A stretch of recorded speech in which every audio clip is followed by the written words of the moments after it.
Hey guys, and welcome to another episode of Different on Purpose. I'm Brittany, and I'm joined by the lovely Jenna Ryan.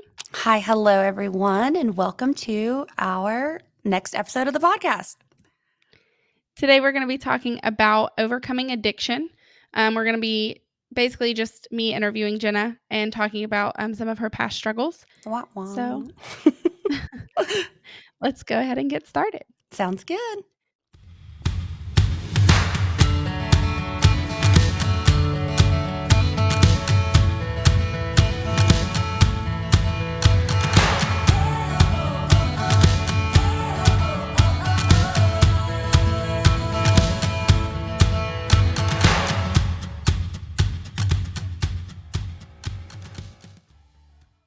Let's start with our segment on what you're doing differently this past week. What you've noticed in your life that you're trying to work on. So, what I've been noticing in my life is pretty negative this past week. I have been lazy, to say the least, I think. And I don't know. I go through these phases where I allow myself to just like not do anything and I don't really care. And it's part of, learning to reparent myself and doing the things that I don't really want to do. And this week it's like my my parents are like completely out on vacation and I'm just doing whatever. Um, not doing any laundry, like literally not doing anything I'm supposed to do.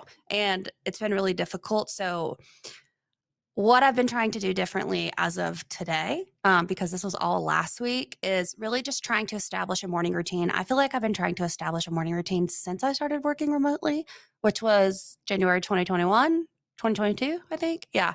So it's difficult. It proves to be very difficult because there is no external force, um, you know, making me have to get up at a certain time or whatever. Like I do have to be on meetings, but I never have to be on camera. Like I don't have to be prepared in any way other than being on the meeting. So just really, really trying to establish a morning routine as best as I can.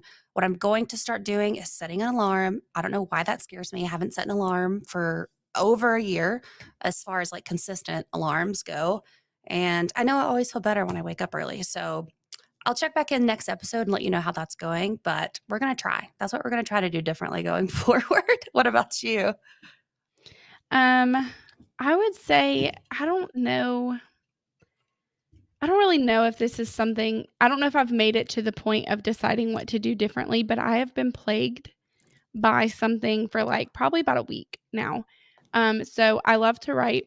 That's Mhm. my biggest passion, and so I had started on a romance novel because I thought, like, that's the route I'm going, right? Mhm. And I had started down this path, and I had planned it out. I'd been working on it. I've been, like, thriving in it, and then randomly one day, I just felt really convicted.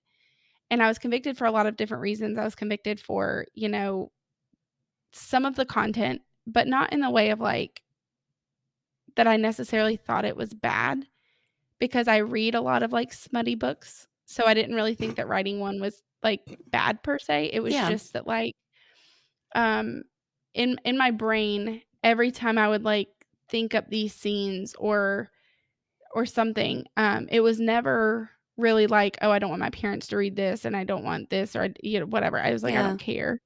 Um, it was more about, like, my kids, mostly my daughter, Yeah. but I was just like, and granted, I mean, I would never let her read anything I wrote until she was at an age appropriate level, but Yeah. still, in my brain, I just kept fighting myself on, um morally, like, because I'm a Christian, and granted, I was far from perfect and abstinent and any of that, but I also just didn't grow up that way, Yeah. and so but I'm trying to raise my children that way, and obviously, nobody's perfect, but I still want to instill those morals, and I just kept every time I would, like, get to one of these scenes or something in, like, my writing, it would be like, "How can you teach your children to live one way, but then you're, like, writing about this being completely okay?" Yeah. And I was just like, I don't know. It was I don't want it to come off as though, like, I thought it was wrong because I didn't. It was just, um, it was one of those things where I was like, I felt torn between, like, my faith and my passion, Mhm. and I was like, I don't feel like I have to choose between writing and being a Christian, obviously. I just think that I have to choose between what type of writing I do, Yeah. to an extent, and it's because, um, I know, like, obviously my kids are gonna be people that read it, but then, like, bigger than that, I was like, if I wholeheartedly believe, that some of these things are wrong, but I'm writing about it as though it's not, and obviously it's fiction, like, it's Yeah. not none of it's true. It's just that, if I'm writing about it, I'm like, am I then just adding one more thing into the world? Like, we're consumed with TV and movies and books and all this stuff already that just consumes, younger generations and apps and commercials and just all this stuff all the Mhm. time, that basically, like, sex sells, right? And so, um, I was like, am I just adding one more thing into the world that is going to, like, contribute to, like, this mindset of, like, premarital sex is, great and Yeah. wonderful, and, I don't know, so I was just torn by that, and I've talked to a couple of my friends who obviously also love to write or also love to read and read that same genre of book and whatever, and I've even Colby is like, I don't think that just because you write that's like, you're condoning it, and I'm like, I don't know." I still felt, like, wonky, so, I reached out to a couple other people, to try to get their opinions on, like, what they thought, and, I had one friend that, she told me, she was like, "I love to write as well." She was like, "I do read romance novels." She was like, "I don't seek out Mhm. smut per se." She was like, "But I've read books with it in there." And she was like, um, "I'm a firm believer in you're not what you write." Like, and so she was like, "Just because you write about something doesn't make it that who you are." And so that made me feel better for a little bit. And then she also said, like, if teenage girls are gonna if they're gonna like, if they want to have sex before they're married, they're going to, and that your whatever you write is not going to make or break their decision. Mhm. And so for, like, 24 hours, I was back on it. I was like, "Oh, yes." And I came home and I was, like, planning everything out. I was writing some more. I had all these ideas. They were just like, I had put them on pause in my brain because I started to feel guilty. And then I came home and for, like, a whole 24 hours, I just started writing again. And then I woke up the next day and then, like, I don't know, there's just this constant thing inside of me that's just like, as much as I, like, love writing that stuff for fun, at the end of the day, like, yesterday, it just really hit me, and I was like, "I don't think that's what I want to be known for." Like, I would Yeah. love, like, love, love, love to be, like, a big author one day. Like, that would be amazing. Yeah. But then I'm like, I don't want I don't know. I think of people like, like a Colleen Hoover or, um, Sarah J. Maas, like, these are big ones that are, like, on Book Talk right now, and whereas, like, Sarah J. Maas is more fantasy, but there is some, like, spicy stuff in her books, and Colleen Hoover is more romance, but there's spice in her books, like, I love them. I love both of their work. I love reading their work, but at the end of the day, I don't necessarily think that I want people to like, if I imagine myself being an author, I don't think that I want people to look forward to my next book coming out because they're looking for the spice. You know what I'm saying? Like, Mm. I I don't know. I've been consumed with, like, our podcast and planning our podcast and the work that I hope to do through our podcast, and, like, obviously, I think I've mentioned it on here multiple times, and I mention it in just random conversation all the time, but I'm obsessed with Justin Baldoni's, like, Man Enough podcast, Yeah. and I'm obsessed with the work that they do and, like, through their program and how, like, they really want to just change the outlook of, like, gender and identity and, like, masculinity and, like, just so many different positive things, and I'm like, "That's really what I want." Like, Yeah. that's really and I think that's where my conviction is coming from more than anything is that, like, if I'm going to put something out into the world, I want it to benefit somebody. I don't Yeah. wanna just and I'm not saying that reading, like, doesn't benefit people because obviously I love to read stuff like that. I love to read and, like, relax and, you know, it just kinda takes me away from reality for a while, and I love that, but I also there's plenty of books on my bookshelf that I love to read that just help me grow as a person and help me heal, and that's really I think at the end of the day, that's the route that I'm going, and so I don't know what I'm doing differently. So I don't really answer the question properly, but I've been battling myself for a week, internally and morally, and I'm just trying to figure that out, if that's an answer at all. Yeah, So I think that counts as an answer.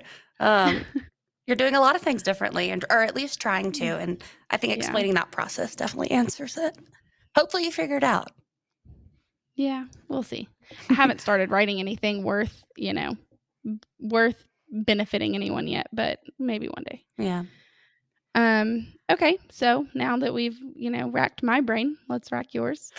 Can you tell me just like a brief background, like about your history with addiction? I know in previous podcasts you've talked about both substance abuse as far as like Adderall goes, and then alcohol abuse as well. So hmm can you just kind of like touch on like your history with those a little bit? Yeah, absolutely. So I'll start sort of.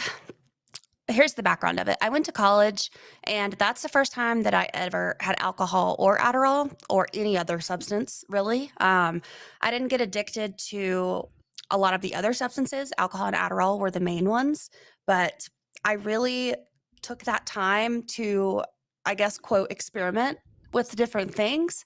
And the thing that stuck was the alcohol and the Adderall. So I hadn't really drank or I mean, I'd had sips of stuff from my parents growing up or whatever, but the first time I ever got drunk was like the summer before college. So I know it's pretty normal, or for some high school kids, to sort of party and dabble in that a little early on. And I guess I was still high school age because I hadn't started college yet. But I remember I just went buck wild freshman year of college with alcohol. I was binge drinking almost every single weekend, Thursday, Friday, Saturday, um, sometimes even Sunday, sometimes Wednesday. Like it was just nonstop. And I was having a really good time. I think when I started noticing that I was having to drink a lot more than my roommates or the friends that we were pre-gaming with. Pre-gaming, what a concept that is. You know what I mean? And anyway, you get drunk before you go get drunk. College things. This was before hangovers were a thing. I remember noticing that it was taking me a lot more than my other friends to be at the same level. And I didn't really think anything much about it. I was like, you know what? I am a little heavier than these girls. Maybe that's why. Like, weight has a lot to do with it. I don't really, I wasn't eating at that point because I didn't have no cash and I hated the food. Um, at like the college cafe. What do they call it? The food court or whatever it is. So I wasn't really eating a whole lot. So one night in particular, this is when I noticed that I started actually having a problem in college. It was freshman year. It was the second semester. We had just come back from Christmas break, and that was like probably the craziest that campus would get because Christmas break is like a month long. So everybody's coming back and, they're ready to go crazy, go ham. So I did just that with everyone, and I usually would drink wine. That was like my pregame of choice. This particular night was Fireball, and I remember it was almost like I knew that I was going to get drunk. Like I wanted to. Like I was like, I had this thought in my head of like, I'm going to drink until I completely black out. Like that's what I want to do. And obviously, looking back on that now, that obviously was a problem. But because I went into the night with that intention, I did just that. And I got super, super sick. I don't remember literally anything. I remember leaving the dorm to go to like our second little pregame location. And I remember nothing after that. And I ended up having to go to the hospital that night because of alcohol poisoning. Still, it didn't click in my head that there was a problem going on. I did quit drinking for a good bit of time after that. But it still continued on. I still binge drank a lot in college, and I think it was covered by the fact that I was in college. Everyone else was doing it. It's not a problem. I'm not going to do this forever, you know? And that's kind of how it went sophomore year. And, I think things started getting really, really bad junior year. I started to have to work like full time to upkeep with rent and all my expenses, also doing full time at school. And there came Adderall. It was like this precious little drug that could give me the energy that I needed. And I quickly fell in love with it. I can remember the very first time I ever took it. One of my roommates was actually prescribed because she had ADHD.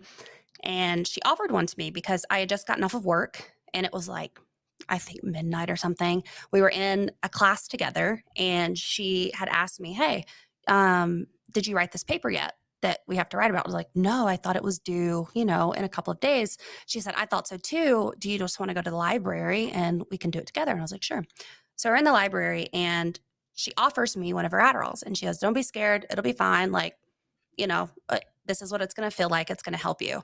And it did. It really, really did. And I remember feeling so smart, so confident.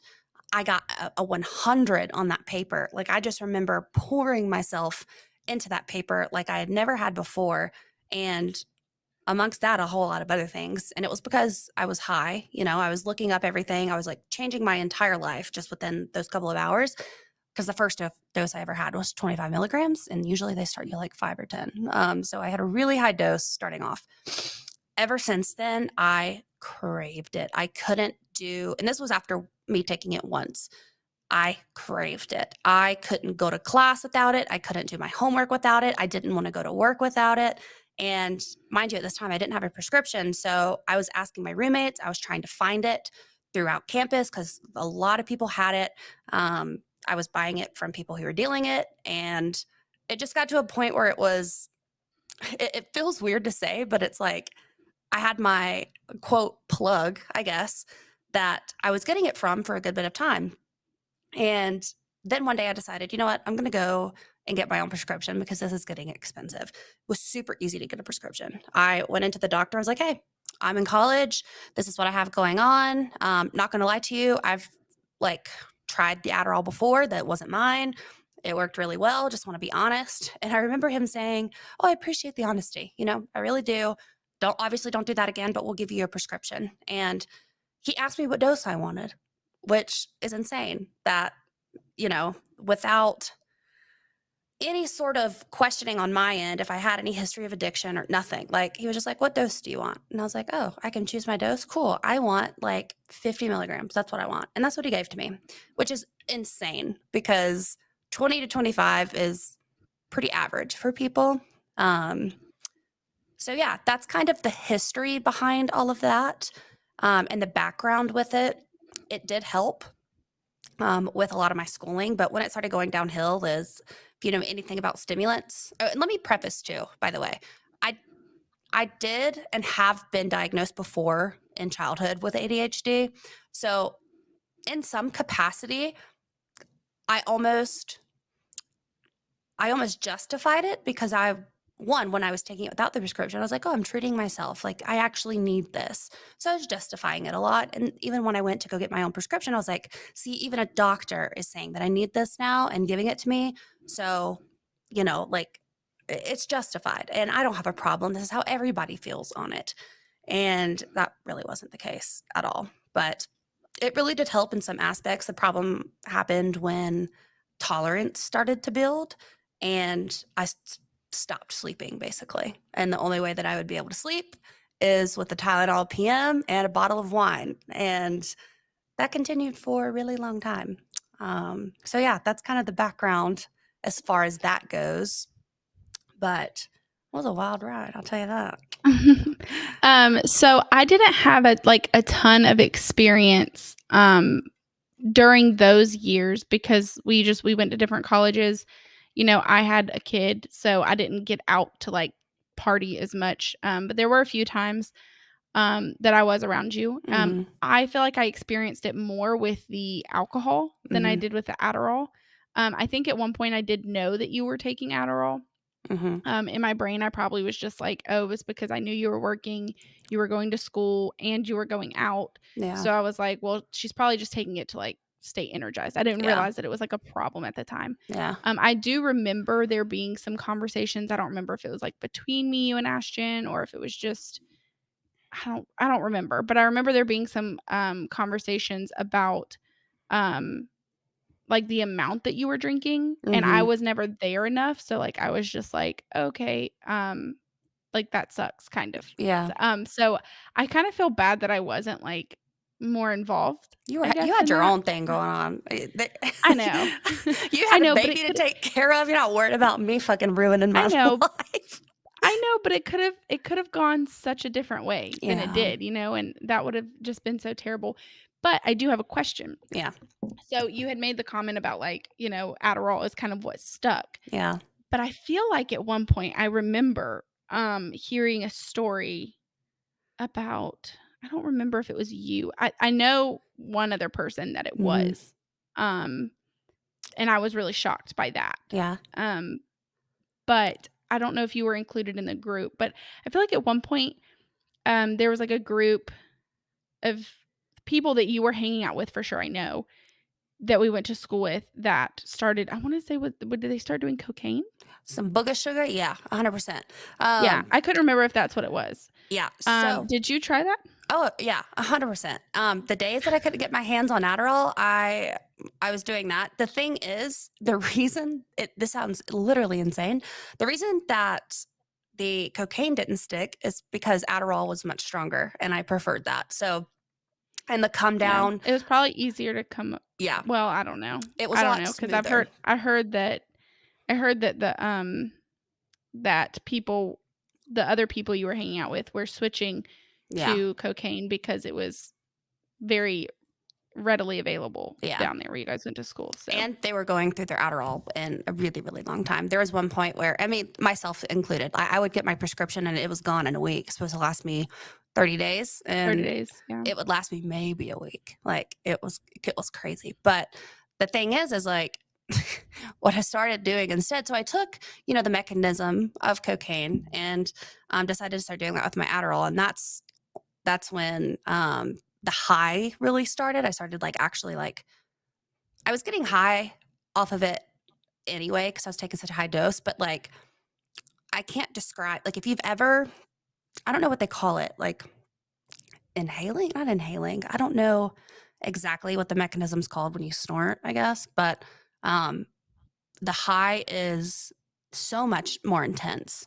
And Mhm. that was my preferred way of taking Adderall for like the last 6 months of it's so weird to call it addiction because it really was. Like I was heavily addicted to it. But like the last 6 months of the addiction, that's what I preferred to do, even when I would study. And like I said, like it was easy for me to justify because it's like, oh, this is going to work faster and I'm going to be able to study better. And I would do it and then go to the library. Like I wasn't even doing Yeah. anything fun, I guess, with it. I was literally doing it to go to the library, which is a huge problem because if you need to do that to study or do your work, like you really should reevaluate or talk to someone. By no means am I saying that like this is okay. This is a huge problem on college campuses, huge, because I wasn't the only one doing it at all. There were nights where people would be in the libraries open 24/7. People would be in the library until like 4 or 5 o'clock, and I would go in and like see people that I knew and talk to them, and everyone was doing it. That's literally what everyone was doing. It was so normalized, and that's kind of why it took me so long to figure out. I was like, hey, I've got an issue with this, like pretty badly. But Yeah, that's what I was about to say. I feel like Adderall not just Adderall, but any pills, really, hmm any pills that have an addictive tendency, I feel like it's so much easier to hide that addiction hmm because, I mean, let's just one, you can just swallow a pill. Half the time, like, I don't even see people when they take medicine. Like yeah, Colby will be like, "Oh, I just took some ibuprofen," and I'm like, "Oh." Like, I'll see yeah, him drink something, but I never saw him put the medicine in his mouth. yeah, And so I think that, like, that's so easy, but also, like, if you're not looking at the bottle specifically, like, if you see somebody toss something in their mouth, they can just easily be like, "Oh, yeah, I just took some Tylenol, I just took a vitamin, I just hmm took whatever." And so, you may not think anything of it if you just see people popping pills, yeah, right? Um, Obviously, there are some pills that make people act way more high than, like, Adderall, whereas yeah, Adderall's intended use is to just, like, make you really focused, make you very hmm like, it is high, but yeah, it's, like, in a sense of, like, it's not making you, like, crazy high. It's making you, like, focused, energized, hmm like, kind of high. And so, um, but I can see, like, just in you telling me this story because I never knew about the whole snorting method, yeah, but I can see where as your addiction got worse, you could tell it got worse because you stopped caring. Yeah. Like, you stopped caring, like, you weren't trying to hide your addiction anymore, like, you got to a point where you cared so much about the addiction that you were, I guess, crushing your pills Mhm. and snorting them versus just popping a pill, you Yeah. know? So, like, that's where it's like, you can start to see, like, hey, the addiction matters more than, like, Yeah. whatever, and that's how it gets. I mean, that's how it tends to get with, like, most addictions, I Yeah. guess. Um, Um, and it's but yeah, constantly what you I think never about. knew that. Yeah. It's Mhm. I just remember it completely taking over my brain in the sense of like it's all that I thought about. Like I would start to almost panic if I didn't, because like I said, I'd go through my prescription super fast. So as far as milligrams go, I guess I can talk about that a little bit. I was taking very dangerous amounts, and obviously, I don't recommend anybody doing this, but like sometimes I think about it and like the fact that something bad did not happen to me, thank God, because I mean, it was a prolonged time. I mean, taking high doses like this for a prolonged time is just awful anyway, but I was taking like probably 80 to 90 milligrams a day, maybe more. Sometimes I'd lose count after 90 milligrams. And it was just really bad. It was really, really bad. And when I tell you I wasn't sleeping, I went, there was 1 week. This was like, I think it was the week of finals, which would make sense. But I finally had a mental breakdown. Like finally happened, and I kind of knew that it would. I felt like I was teetering on the edge of that for a really long time, but it finally happened at probably the worst time because I had 2 tests that day. I think I had to go into my like last day of my internship to actually get assessed, and I had work that evening, and I woke up that day and I couldn't even like speak. It was almost kind of like I got so scared that I had a stroke that I ended up going to urgent care and told them, I was like, hey, like, I think I had a stroke or something. I don't feel good. I can't talk. My mom, like, I was writing all of this to the urgent care person too. Like, I couldn't speak. I was trying and I couldn't. I was freaking out. All I could do was cry. I was shaking. And I ended up texting my mom. I was like, I need you to call my professors. I need you to call like my work, and I need you to call my internship and tell them I can't come. Just tell them something happened. I don't even care what you tell them, but just tell them I'm not going to be there. So I had to get my mom to do all of that. And at that point, I just told her I was really sick, and like she had no idea, you know, but she did it. She thought it was weird, but she did it for me. And thankfully she did. But, at that, like that week, I think I was taking over 120 milligrams every day and didn't sleep for probably 4 days straight. And yeah, that was the last time that I binged it. Um, to that extent, I will say, like after I graduated college, there was a good bit of time where like I just quit cold turkey. I remember telling myself after finals are done, after graduation, I'm not taking another one ever again. And then I started going like the whole summer after college and a little bit into my first job out of college. Was kind of difficult, but I managed. And then I ended up going to a doctor because I was struggling a lot with like focusing at work. And he had given me a prescription again because he was like, oh, your ADHD, you're not being treated for your ADHD. And he gave me another prescription for Adderall, extended release this time, not instant. And I guess I technically relapsed because that was sort of the second journey of the addiction with Adderall until we moved to Colorado is when it finally stopped because they they limit the amount that they give out, and their first line of defense is something like Ritalin or Vyvanse, which is what I'm on now. And I don't feel that way. Like I can take Vyvanse just fine. Vyvanse is a stimulant as well. I don't feel addicted to Vyvanse at all. I don't feel dependent on it. I mean, as dependent as somebody taking a medication every day is, if that makes sense. But it's got a super short half life, so I could stop cold turkey. It's not. I mean, Adderall is the same way too. It's not like taking an antidepressant. Like you can't quit those cold turkey, but there are some days I'm like, I don't even want to take my Vyvanse. I don't feel that way with it at all, which is weird because they're both chemically very similar. I think I started going on a tangent here, but did I answer what you asked? I'm so sorry. Yeah, you did. Okay. I do have a kind of a follow-up, I guess. So you talked about, like, getting to, like, that really, like, dangerous place, like, where you thought Mhm. you had a stroke and whatnot, but what did, when you were in that, like, it's still in the college phase where, like, you were abusing it so heavily, what did that do? Like, what kind of impact did that have on, like, your personal relationships? Like, That's a not good just question. romantically, but, like, with friendships and, like, your parents and just anybody. Oh God, that's a really good question. And I have a few answers to this, like different stages for different relationships. So I'll start with like Dion. So Dion and I were dating in college, and he knew that I was taking Adderall. To the extent he didn't, but there was one time that he came for they call it Deep Roots, but it's like homecoming weekend. And it's basically just like a big weekend party. And then there's a basketball game, but it's really for drinking on the streets is technically allowed that weekend, so that's why people go nuts for it. And Dion came down or came up from Statesboro to spend the weekend, excuse me, to spend the weekend with us doing that.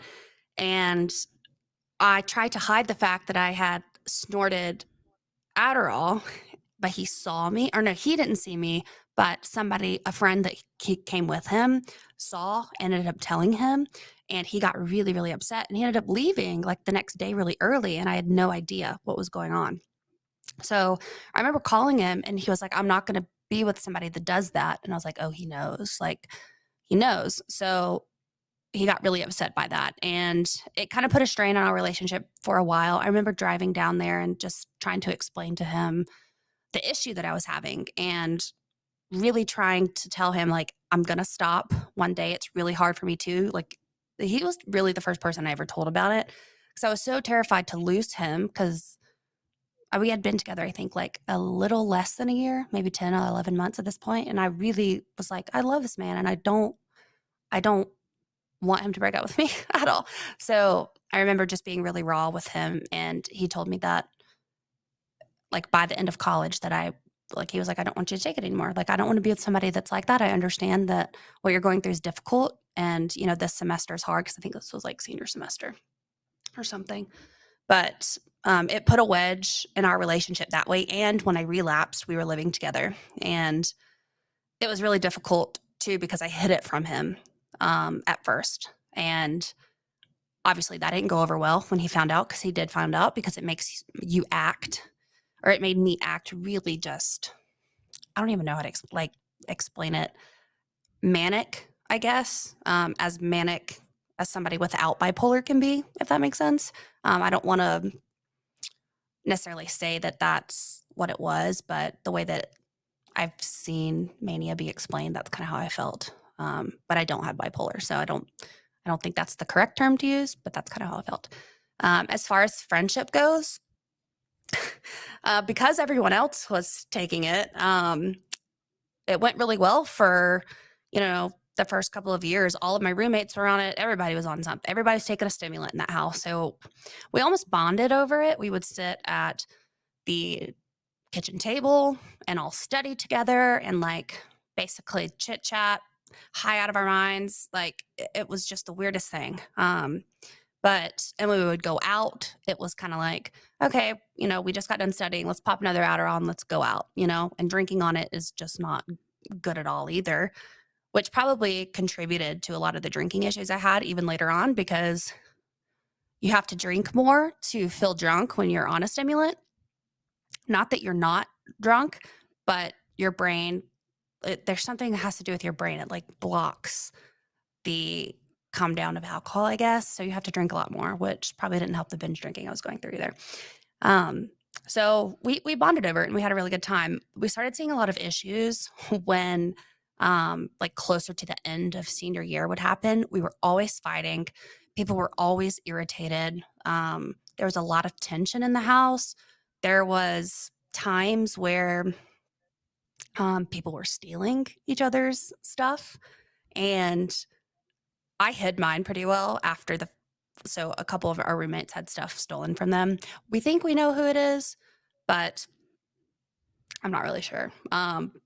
It would have been easy to steal, like, honestly, it really would because we knew everybody was on it and we knew everybody's schedules, if that makes sense. I never did. I thought about it, to be completely honest with you. There were times I was like, oh, I know that I could go in here and get some, but I was like, that's really low. I'm very proud of myself that I didn't stoop that low, but I thought about it a few times. I really did, not gonna lie. But it started getting really bad when like stuff was started missing, if that makes sense. So I don't know. There was just a lot of tension in the house, and it ended up erupting.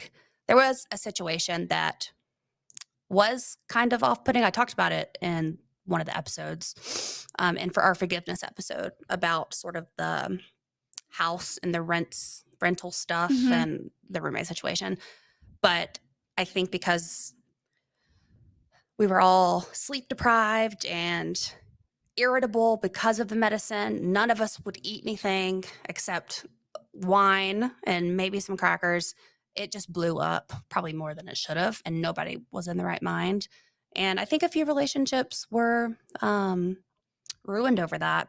Um, in my sorority, I had a few friends that, looking back now, I understand why they were upset, but they had found out about the cocaine and stuff like that, and they were upset, but they just kind of like quit being my friends. And that was really hurtful and stuff too. So, yes, it was my fault.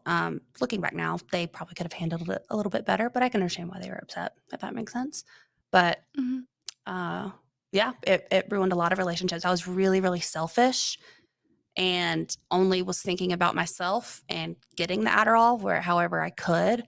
And yeah, it was just, it was not a good time of my life. My relationships felt very hollow and very transactional most of the time. But yeah, it killed my relationship with God and religion. I'll tell you that. Like I still struggle to this day with it. Um, and I think looking looking at it now, I think I needed somebody to blame. I was like, I couldn't blame myself, couldn't take responsibility for the fact that I was doing it. So I was like, oh, why did God make me this way? Why did God make me have this addiction? And I was just like blaming um, a lot. And I was blaming the fact that there was no one there to help me and I didn't know how to get help when, I there was ways that I could have, but I shifted a lot of blame to God. And I still to this day struggle with that relationship that kind of died. Not died, but just, you know what I'm trying to Yeah, say, like if that makes dwindled. sense. Yeah, like It just dwindled. dwindled a Yeah. lot. I started just getting really confused a lot of the time about it. But yeah, Yeah. Okay. So enough about the sad stuff. We're I gonna know. move forward. So if you had to like pinpoint a moment, or I guess like I'm sure there were a lot, but hmm if you had to pinpoint like when you had that like turning point and realize like I have to quit like for good. hmm And I know you had said that you like relapsed for a while, and I think that's normal with hmm addictions. I've never met somebody who was addicted to something and then never had a relapse. So, Yeah. I think that's normal, but when you made that first major decision to kinda turn your life around and, you know, and get help, like, what did that look like? Like, what did that moment look like, and what did getting help at that time look like for you? Yeah.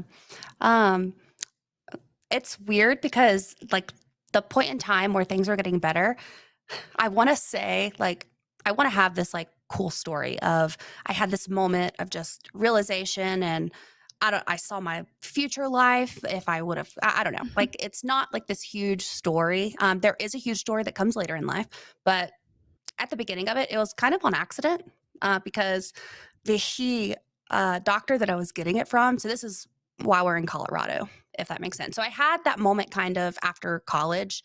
Like I said, Dion had told me that he wanted me to not take it after school, and I honored that promise to him. So that was really what sort of motivated me to stop, and I didn't. I didn't take it again until we actually moved to or till we moved to Florida and I had my first job. And at that point, we were kind of talking about me getting back on medication. I told him that I would talk to my doctor, let him know the past, all this stuff. So the second go round, we're in Colorado at this point, and it kind of happened on accident.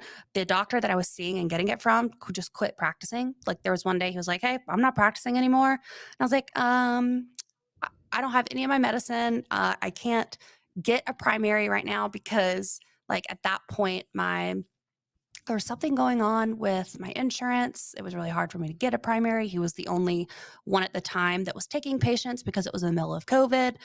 So it was just a really rough time. And I just went without my medication for probably a year. And that's kind of really what got me off of it finally. And ever since then, like through that year of not taking it and basically having to relearn who I was and how to basically perform anything without having that stimulant was really trying. But I learned a lot about myself. And I think the moment that I had of like, wow, because it took me a while to realize that I had a problem. Because even the times that I stopped, it wasn't my choice, if that makes sense. Like after Mhm. school, I did it because I didn't want to lose Dion, which is not a bad thing, but it wasn't my choice in a sense. I would have continued to do it if, he would have never said anything.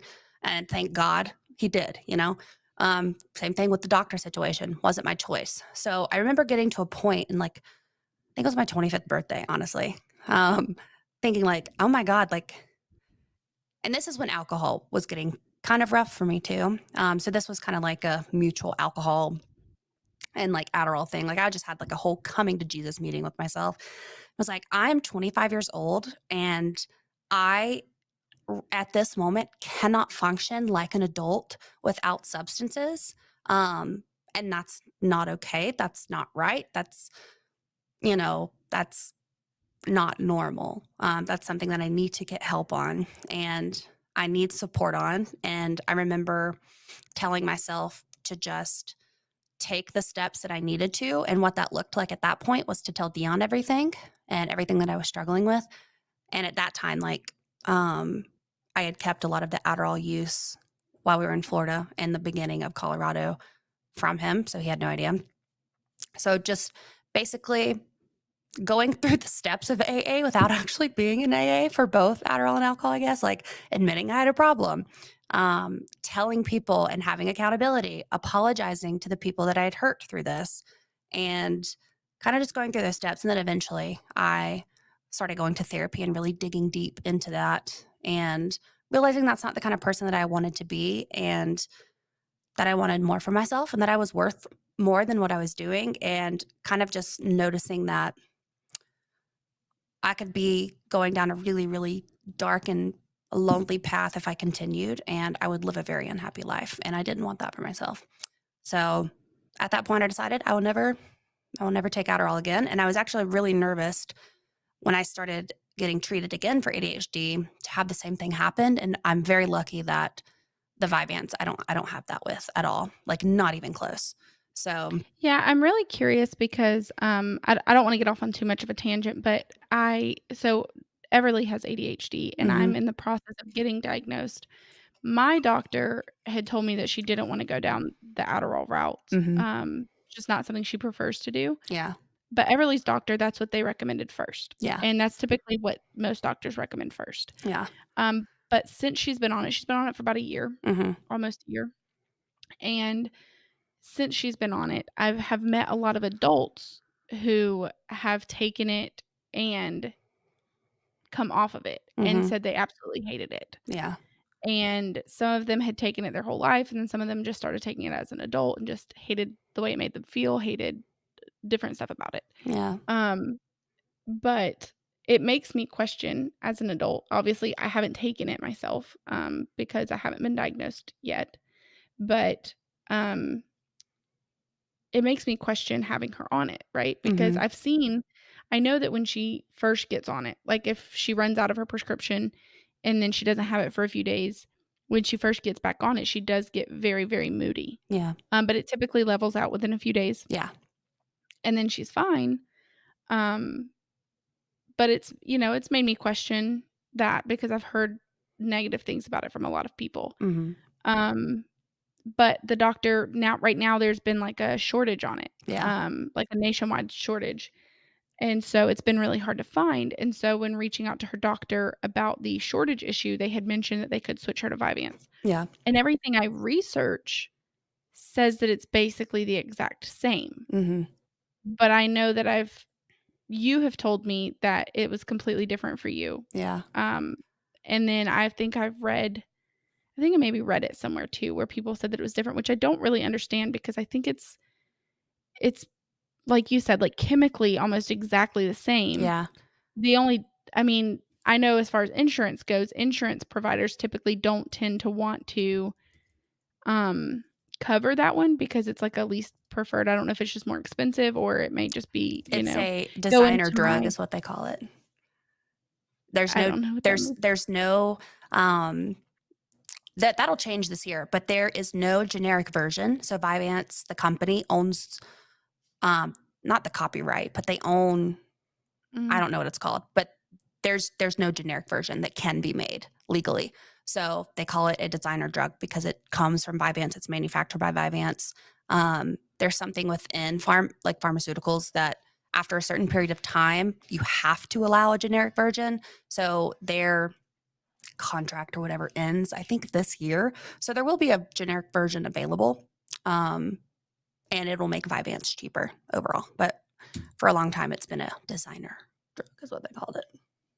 I want to say that was like almost my next point is that I've gone down this pathway like this year, like probably since January, been going down this pathway of more like holistic medicine and like mental health and, all of this stuff for myself and just because I find it fascinating. Hmm. And I've gone down the pathway of I used to work in the medical field, and so I've experienced a lot of stuff. But I am a firm believer, and as much as I love medicine and I love science and I love all of those things, I am a firm believer that the system is so screwed up. Yeah. And I don't believe that there are just pharmacists out there like, "Oh, let's screw everybody on, let's keep making everybody sick," right? Yeah. But I think that the system, like big pharma and like all these big corporations over time have created a system that like, I don't know, maybe Adderall is the first line of defense Hmm. because it does have these very highly addictive tendencies, and as much as it sucks that people get addicted and go down this path, like, the people who manufacture it are banking Yeah. A because hundred the percent. addicted people are just getting more and more and more and more, you know? And so maybe Vyvanse in my brain, this is how I process. I'm like, maybe Vyvanse is there's not a version yet that they can make like that, or there's not, um, or maybe it doesn't have as high of an addictive, It it like, it, tendency. it doesn't, and I'll say like I pulled something up, but I was going to. The reason why is because you can get extended release Adderall. A lot of the times you're getting instant release. So Vyvanse is not like I don't know if there ever will be an instant release Vyvanse. Is the whole point of Vyvanse. Vyvanse is such a much smoother drug. It basically releases with your own bodily chemistry, I guess. Like it matches your metabolism in a way, whereas the Adderall, a lot of the times, it's just like trying to think of the best way to explain it. Okay, so the good feeling, like the euphoric feeling that I used to get, this is the way that I would explain the difference between the two.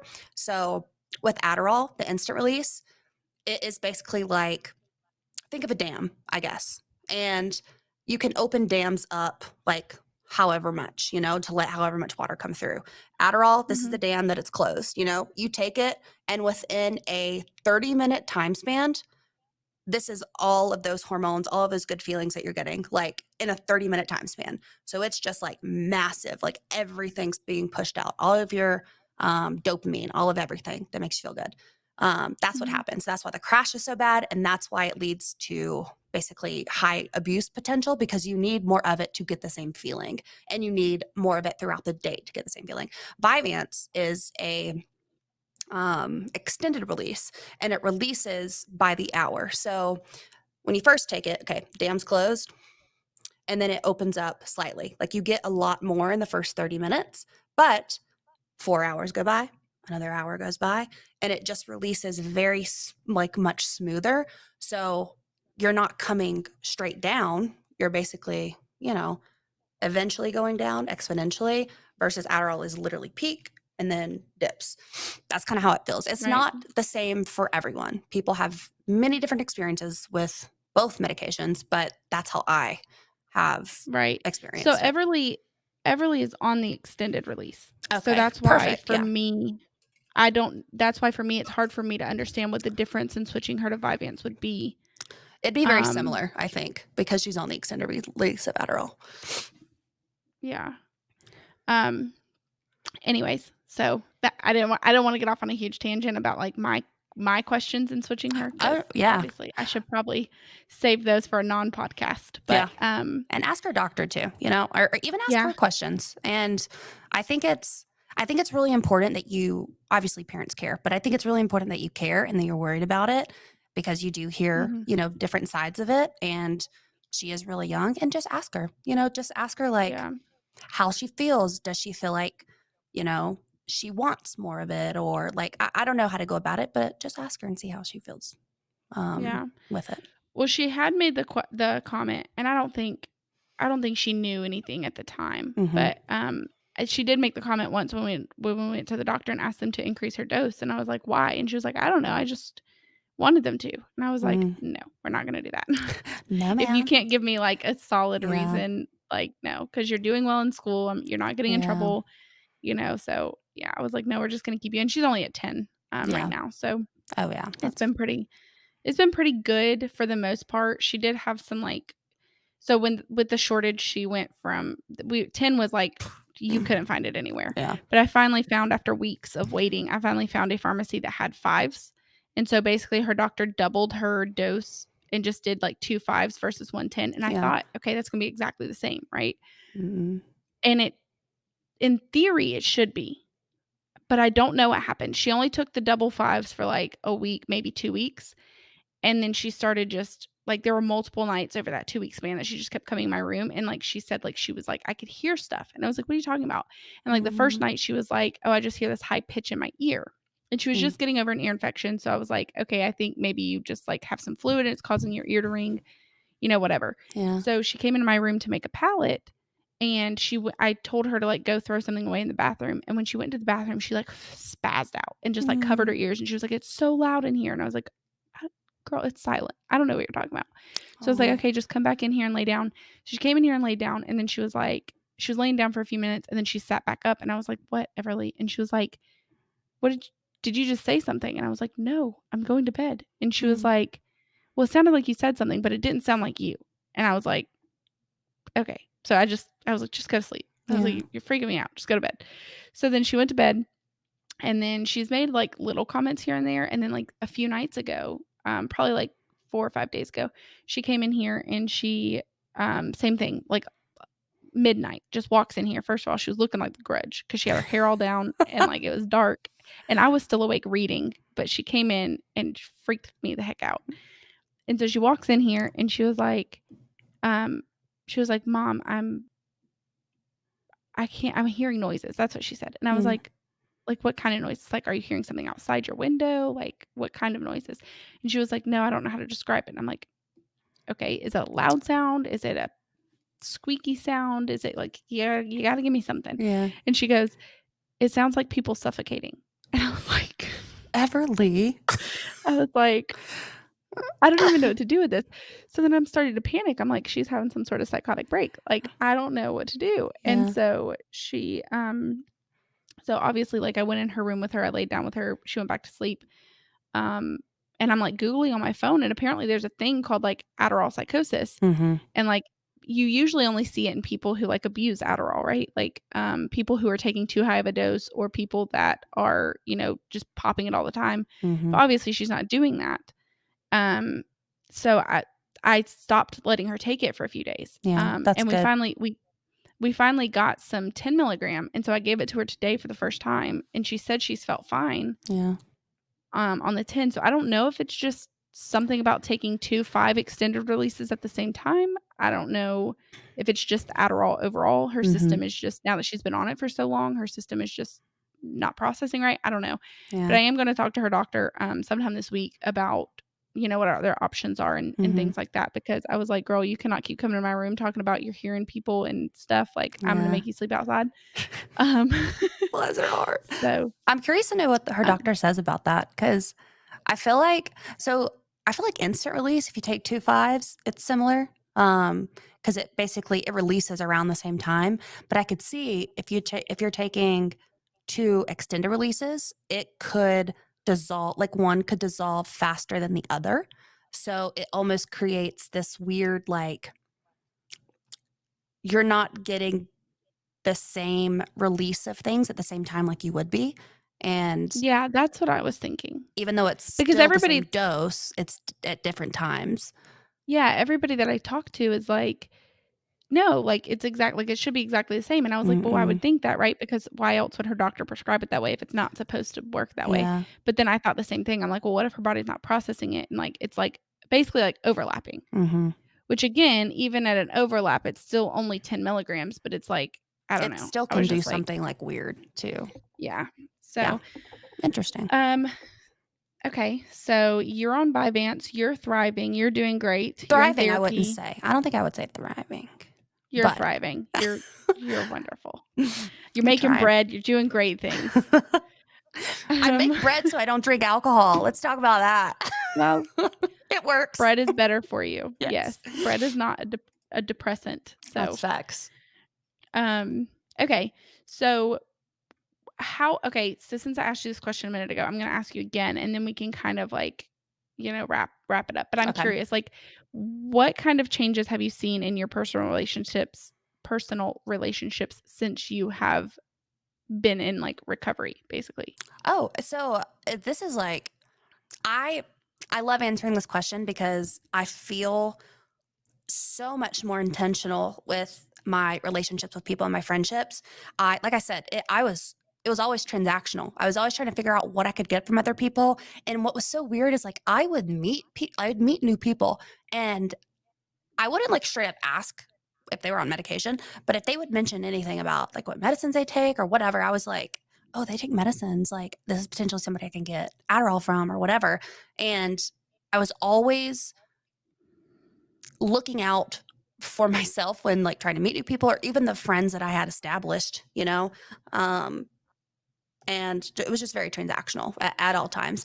And now I feel like my friendships are a lot more intentional and I'm very much more present in my day to day life. Because like when you're taking the extensive amount of stimulants, it really does mess with your brain. Like you said, it can cause psychosis. I don't think I ever experienced, I think I experienced auditory psychosis. So I kind of understand, like, when you're talking about what Everly was experiencing, I did experience auditory psychosis, but not like visionary, I guess. Um, Yeah, well, that's what all of hers has been stuff she's been hearing. yeah. She never said she sees anything. She Oh, just keeps yeah. telling me she's hearing stuff. Yeah. It's kind of freaky. The week that I had that mental breakdown, I was hearing stuff like all the time in my room, and that's part of the reason I wasn't sleeping. And probably sleep deprivation did not help at all either, but it was kind of scary. Um, but what was I saying? Oh, just I'm very much more intentional with my friendships, my relationships. I'm present in life, and it does. Some parts do suck as far as like doing things, but I almost love proving to myself, it's like, I don't need Adderall to clean the house. Like, yes, it's less fun. And like, I don't feel, I don't know. I don't feel the effects of the Adderall when I'm cleaning, but it's still getting cleaned the same way it would have. And I can do this. And it's normal to like do stuff that's not really enjoyable. That's part of being an adult. And Mhm. I think that's bettered my relationship with myself. Like I said, I'm going through this like reparenting journey. And that's really what was one of the root causes of the Adderall addiction is I didn't know how to parent myself. And Adderall was that parent for me because I didn't know how to make myself do things and I didn't know how to parent myself. And that just kind of made it easy. And I feel like people with ADHD struggle with that a lot anyway, executive functioning. But that was one of like the deeper issues. But yeah, I would say my relationships are a lot better now, a lot more intentional. I feel like I'm able to provide a lot more energy to those people and to be a good friend myself when I wasn't before. And Yeah, it's life is very much a lot better without it, and I will never ever take it again, like ever. My doctors that I've had now have been like, "Hey, like maybe we should give you instant release or something," because my medication's kind of being wonky right now, and I'm like, "Nope, I will just deal with it. I'm not taking anything that's going to be instant release, especially the Adderall." So, um, yeah, The Adderall. the Um, Adderall. I actually made a poem about Adderall. I forgot about that until just now. that's so funny. I'm gonna ask you 2 important questions Uh huh. that I think. So for anybody who's listening to this podcast that maybe thinks they know somebody who is, abusing some sort of substance, what would you say? I know it can be different for everybody. So just Mm-hmm. in your opinion, what would you say are some of the things that they could like what are some of the things that they could look for? Like if they're Mm-hmm. trying to recognize like signs of addiction? So, and specifically with, I'm going to talk more so to the Adderall because I feel like there's very specific things that you can look for. One being if you have not control necessarily, but if you have access to, I'm not saying go through everybody's medicine cabinets. Okay, don't do that. But if you are noticing, and you're close with a friend, like, hey, like, I know you have a prescription for this. Why are you asking for it? And this is more for my college peeps, I think. Um, because it was kind of crazy that no one ever asked. They knew I had prescriptions, but no one was like, hey, like, don't you have your own when I'd ask for it? And nobody said anything. They just gave it to me. Another one would be watch their eating habits. When you are, even when you're just taking your Adderall like you're supposed to, you're taking any sort of stimulant like you're supposed to, it has appetite suppressant effects. But if it's going beyond, the norm and you don't see them eating, they're dropping weight rapidly. That's also maybe a cause for concern. And obviously, it's very difficult to talk to people about weight and their body changing. But if you can kind of put two and two together as far as, they're on this medication and kind of go about it in that way as you're concerned, because it does have those effects. I would say irritability, a shift in irritability is one. I would get so incredibly angry at the smallest things, and I'm not an angry person. And it was very noticeable, I guess, in that sort of sense. And their sleep patterns. I never slept. If I did sleep, I was sleeping for maybe 4, 5, maybe 3 hours a night, maybe sometimes not at all. And I feel like you can really tell when people aren't really sleeping well. And I think one of the biggest things is there is kind of like a co-addiction that happens with stimulants, and that's downers. So anything alcohol was mine. It was almost to a point where like I would get so high off of the Adderall that the only way that I could come down and go to sleep was to drink alcohol, and I was drinking a lot. I was drinking bottles of wine, like multiple, to try to counteract the Adderall. I was taking Advil PMs. I was taking anything that I could to make me sleepy, Benadryls, all kinds of stuff. So just taking a look out for that and seeing if there's any increase in drinking, any increase in other medications that maybe would help somebody sleep. Xanax is something that doctors will prescribe a lot of the times for people who are on Adderall and say they can't sleep. It's a very dangerous combination, but just kind of keeping a lookout for that.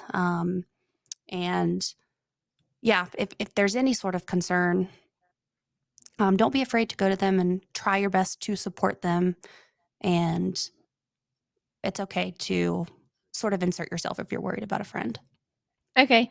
What would you say, I know you spoke about, like, the physical stuff. What would you say would probably be the best way, like, if you just had to name, like, 1 or 2 things, the best way to, like, emotionally support somebody who maybe you even know is struggling with addiction, not just assuming, but just Mhm. So I think if I had to pick like two things, I'll pick two. I think number one is approaching them in a way that allows them to be vulnerable, but not expecting them to tell you what's going on right away, if that makes sense. Um, just being an outlet for them and being intentional with checking up on them. I know it can be very difficult when somebody's struggling like that, and especially when you want the best for them and it's frustrating to see them doing this to themselves. Try not to let that get in your way, and understanding that this is a struggle and this is something that is a disease for a lot of people. And you wouldn't abandon your friend who has cancer, or you wouldn't abandon your friend who, I hope that doesn't offend anybody, but that's the way that I just genuinely see it. It's a disease and it can kill people. It's almost a terminal disease sometimes, depending on what you're addicted to. And just trying to show them love and support in that way. And also, another thing that I would say is don't be afraid to get other people involved as far as like their parents go, if that makes sense. I think there comes a time where, especially if it's a friend and either you're young, even in your adult life, if you're recognizing that there's a problem, and even if they've confided in you, obviously try your best to help them and connect them to resources and support if it's outside of what you can offer them. But don't be afraid to get family and loved ones involved. Depending on, I mean, use your judgment. Somebody's addicted to marijuana versus meth, like use your judgment there, but don't be Mhm. afraid to get people involved and to help them find resources, sit down with them and go through that. I don't know if that makes any sense, but more so just like trying your best to be supportive in a way that's not enabling, which is a very hard line to um, stay on. Right. Well, we appreciate you guys listening to this episode. And if you are listening and you think that you may, have an addiction that you were not previously aware of, or somebody who you think may have an addiction, we do have a couple of helplines that we want to share with you so that you can call and get some advice for yourself or for somebody else. Um, they have different types of resources depending on the hotline that you call. The first one is the American Addiction Centers. They offer free and confidential guidance to those suffering from addiction. You could reach them at 1-888-986-9205. The next one is Georgia specific for anybody who is local to me. If you're in Georgia, they have the Georgia Crisis and Access Line, which is 1-800-715-4225. If you're in Colorado, you're closer to Jenna, you can simply just dial 211. They'll link you with free counseling, treatment programs, or generalized information on substance abuse. They can also offer legal services just depending on what you need. And then there's always the National Drug and Alcohol Treatment Hotline, which provides information on alcohol and drug abuse, local treatment options to wherever you are, located. Support through hotline counselors about who are able to speak to you about alcohol, drug, or family problems. And you can reach them at 1-800-662-4357. So again, we know that this is addiction is one of those things that's not just a one and done issue. It's something that's ongoing, as Jenna has attested to. It's typically something that people struggle with for their entire life. They can look different for different people. So just remember some of the warning signs that Jenna talked about. And if you're concerned for someone or even concerned for yourself, just don't hesitate to reach out to someone and seek help. Yeah. And feel free to, like, we're not professionals whatsoever, but if you just need to write in and sort of get something off your chest, you don't feel comfortable talking to anybody close to you, please just, reach out to us at our email. Our email, let me get it right one time because I feel like I always say it wrong. But yeah, if you want to reach out at our email and just kind of let us know what's going on anonymously, our email is differentonpurpose.pod@gmail.com. And we'd love to maybe converse with you. Like I said, we're not professionals, but we're here to listen if you want to vent out what you're feeling. Yeah, absolutely. And we are going to take a bit of a break. This will be our last episode for season 1 of the Different on Yay. Purpose podcast. So we're going to be taking a little bit of a break to strategize and plan out season 2, get some content for you guys. And we're working on a couple of exciting things coming up. So just make sure and stay tuned. And if there's some episodes that you missed throughout season 1 that you need to catch up on, just take these next few weeks to do that. And We will be active on our socials throughout that time. So, again, like Jenna said, we would love to hear from you guys. And we appreciate you being here with us throughout this journey. And we can't Yeah. wait to do season 2. Yeah, I'm looking forward to it. Also looking forward to a break, but we will definitely miss you guys, and hopefully we'll come back with bigger and better things to talk about. Absolutely.